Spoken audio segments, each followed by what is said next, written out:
छोटे से गांव में एक मेहनती किसान रहता था। उसका नाम रामू था। रामू का जीवन खेती पर आधारित था। वह अपनी जमीन पर मेहनत करता और फसल उगाता। एक बार बारिश कम हुई और फसल बर्बाद होने लगी। गांव के लोग परेशान थे, लेकिन रामू ने हिम्मत नहीं हारी। उसने अपने खेत के पास एक तालाब खोदने का निश्चय किया। गांव के लोग उसका मजाक उड़ाते, लेकिन रामू ने कड़ी मेहनत जारी रखी। कुछ महीनों बाद तालाब भर गया। रामू ने उस पानी से अपने खेतों को सींचा और शानदार फसल उगाई।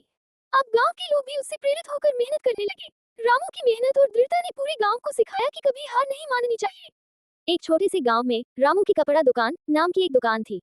रामू जी की दुकान पर हर तरह के कपड़े मिलते थे। उनके कपड़े की क्वालिटी इतनी बढ़िया थी कि दूर दूर से लोग उनकी दुकान पर आते थे। लेकिन उनकी दुकान की सबसे बड़ी पहचान थी 2000 वॉट का बल्ब। रामू जी ने अपनी दुकान को सबसे अलग बनाने के लिए 2000 वॉट का एक बड़ा बल्ब लगवाया। ये बल्ब इतनी तेज रोशनी देता था कि दुकान दिन में भी रात जैसी जगमगाती रहती थी। इस अनोखे बल्ब की वजह से उनकी दुकान 2000 वॉट वाली दुकान के नाम से मशहूर हो गई थी। एक दिन गांव के चौधरी जी ने रामू जी से कहा, रामू, ये 2000 वॉट का बल्ब बिजली का बिल बहुत बड़ा देगा। इसे हटा दो। रामू ने हंसते हुए जवाब दिया, चौधरी जी, ये बल्ब ही मेरी दुकान की पहचान है। इसे हटाऊंगा तो ग्राहक क्यों आएंगे। लेकिन समस्या तब बढ़ी जब गांव के बाकी दुकानदार भी शिकायत करने लगे कि रामू की दुकान की तेज रोशनी उनके ग्राहकों को भड़का रही है। गांव की पंचायत ने इस मामले को सुलझाने के लिए बैठक बुलाई। वहां रामू ने एक मजेदार सुझाव दिया, मैं अपनी दुकान में एक कार्टून शो चलाऊंगा जिसमें कपड़े और फैशन की कहानियां होंगी।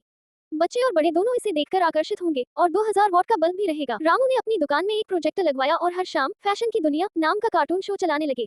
अब बच्चे अपने माता पिता को जबरदस्ती रामू की दुकान पर खींच लाते। शो देखकर लोग खरीदारी भी करते और रामू की बिक्री दोगुनी हो गई। गांव वालों को अब रामू की दुकान से कोई शिकायत नहीं थी। दुकान का बल्ब भी चमकता रहा और रामू का कारोबार भी।